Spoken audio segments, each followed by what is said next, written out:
मेरा नाम है हरिया, मैं काम करता हूँ बहुत बढ़िया, खाता हूँ खाना और रोज गाता हूँ गाना। अरे यार, आज तो बहुत देर हो गई। इस खतरनाक जंगल को देखकर तो मेरे हाथ पैर ठंडे हो गए हैं। अगर मैं वक्त पर गांव नहीं पहुंचा तो मालिक बहुत नाराज हो जाएंगे। तभी हरिया को एक आवाज सुनाई देती है। सुनिए हरु जी। अरे, ये आवाज किसने दी? तभी हरिया को सामने कुछ दूर एक औरत खड़ी दिखाई देती है। अरे भाई, ये औरत अकेली इतनी रात को इस जंगल में क्या कर रही है? चलकर पूछना पड़ेगा। फिर हरिया अपनी बैलगाड़ी उस औरत के सामने लाकर रोक देता है और उससे पूछता है। अरे सुनिए, आप इतनी रात को इस खतरनाक जंगल में अकेली क्या कर रही हैं? तभी वो औरत मीठी आवाज में कहती है। अरे हरु जी, आप आ गए।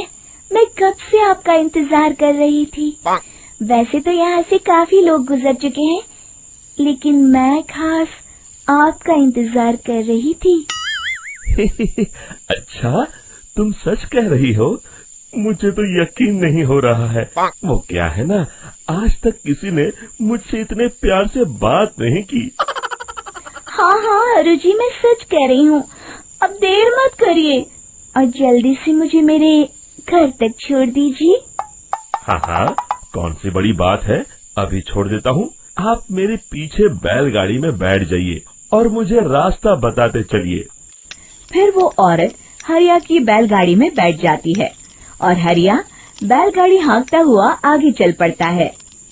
फिर उस औरत के बताए हुए रास्ते पर चलते चलते हरिया बैलगाड़ी लेकर एक काली गुफा के आगे आकर रुक जाता है।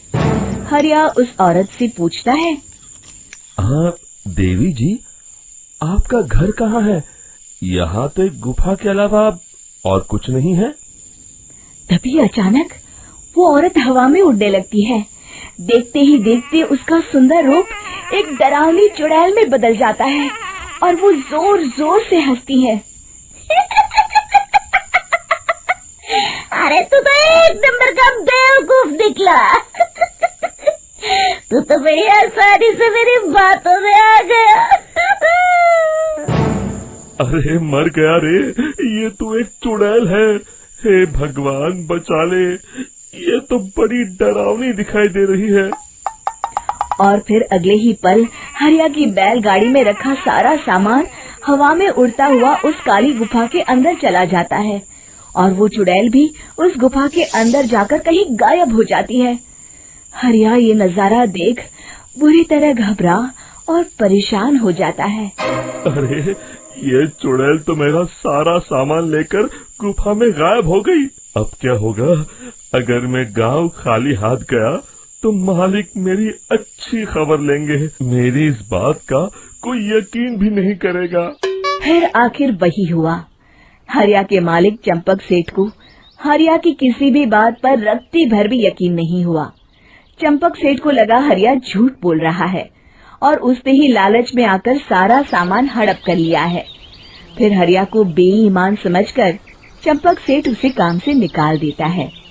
अगले दिन अपनी दुकान में परेशान बैठा चंपक सेठ गुस्से में बड़बड़ाता है। अरे, दुकान में तो सामान बिल्कुल भी नहीं है।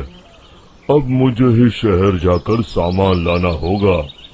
फिर वो अपनी बैलगाड़ी लेकर शहर चला जाता है। शहर से सामान लेकर जब चंपक सेठ वापस गांव लौट रहा होता है, तभी उसे एक आवाज सुनाई देती है।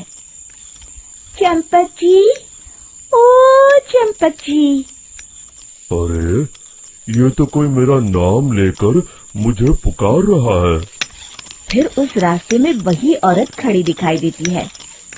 फिर क्या था, हरिया की तरह चंपक सेठ भी उस औरत के पास अपनी बैलगाड़ी लेकर जाता है और वो भी उसकी चिकनी चुपड़ी बातों के मुंह जाल में फंस जाता है। फिर चुड़ैल उसे भी अपनी गुफा तक ले जाती है और उसका सारा सामान लेकर गुफा में गायब हो जाती है। बेचारा चंपक सेठ लाचार होकर खाली हाथ गांव लौट आता है। फिर ये उस जंगल में रोज की बात हो जाती है। जो कोई भी शहर से कुछ लेकर गांव की तरफ लौटता, वो चुड़ैल उसे बेवकूफ बनाकर उसका सारा सामान लेकर गुफा में गायब हो जाती। एक दिन हरिया एक लकड़हारे को उसी जंगल की तरफ जाते हुए देखता है। फिर हरिया उसे रोकते हुए कहता है, अरे भाई, क्यों अपनी मौत को दावत दे रहे हो? मेरी बात मानो, आगे जंगल में मत जाओ, वहाँ एक बड़ी भयानक चुड़ैल रहती है। लकड़हारा हरिया की बातों को नजरअंदाज करते हुए कहता है, अरे भाई, मुझे पहले ही बहुत देर हो चुकी है, मुझे जाने दो भाई। शाम तक लकड़ियाँ काट कर शहर के बाजार में बेचना है। तुम अपनी ये कहानी किसी फुर्सत में बैठे इंसान को सुनाओ, मैं तो चला। इतना कहकर लकड़हारा वहाँ से आगे जंगल की तरफ चला जाता है। फिर अगले दिन गांव के मुखिया के घर के बाहर बहुत सारे लोग जमा हो जाते हैं। तभी हाथ में कुल्हाड़ी लिए खड़ा लकड़हारा कहता है, अरे मुखिया जी, अब आप ही हमें बचाइए उस जंगल वाली चुड़ैल से। हमारा सारा काम तो शहर से ही होता है। अरे मुखिया जी, उस चुड़ैल की वजह से तो मैं पूरी तरह बर्बाद हो गया हूँ। हम सबको मिलकर उस चुड़ैल का कोई इलाज करना पड़ेगा। तभी भीड़ में खड़ा वीरा कहता है, आप लोग चिंता मत करिए, कल से वो चुड़ैल किसी को नहीं लूट पाएगी। मेरे पास एक बहुत अच्छी तरकीब है। तभी चंपक सेठ उसका मजाक उड़ाते हुए कहता है, अरे तेरा नाम वीरा है तो क्या हुआ? तूने अभी उस चुड़ैल को देखा नहीं है? जाकर अपना काम कर, बड़ा आया। तब मुखिया जी कहते हैं, नहीं चंपक सेठ, मुझे लगता है हमें इस लड़के को एक मौका देना चाहिए। फिर सभी गांव वाले मुखिया जी की बातों से सहमत हो जाते हैं और वीरा शाम को एक बैलगाड़ी में कुछ सामान लादकर उस जंगल की ओर चल देता है।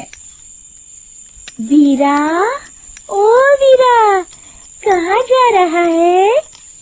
तभी वीरा मुड़ के देखता है, वही चुड़ैल एक औरत के रूप में खड़ी है।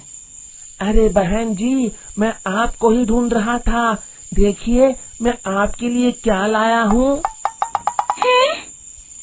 अरे वाह, तो खुद मेरे लिए इतना सामान लाया है। तू ही अकेला गांव में समझदार है। जरा देखो, मैं भी खोल के, बड़े भूख लगी है। जैसे ही चुड़ैल उस सामान पर से कपड़ा हटाती है, एक भगवान शिव की तेज रोशनी उसके अंदर मूर्ति से निकलती है और चुड़ैल अपने असली रूप में आकर जलने लगती है। अरे मैं जल रही हूँ, बचाओ! बचाओ! ओम नमः शिवाय, मर गई मैं! देखते ही देखते वो चुड़ैल राख के साथ उड़ जाती है और सभी गांव वाले भी वहां आ जाते हैं। शिक्षा, बुराई पे सदा अच्छाई की ही जीत होती है। उम्मीद है कि आपको हमारी ये कहानी पसंद आई होगी। कृपया हमारे चैनल को सब्सक्राइब करें और सभी अपडेट्स के लिए बेल आइकन जरूर क्लिक करें। और हाँ, वीडियो लाइक और शेयर करना मत भूलिएगा। Bye bye.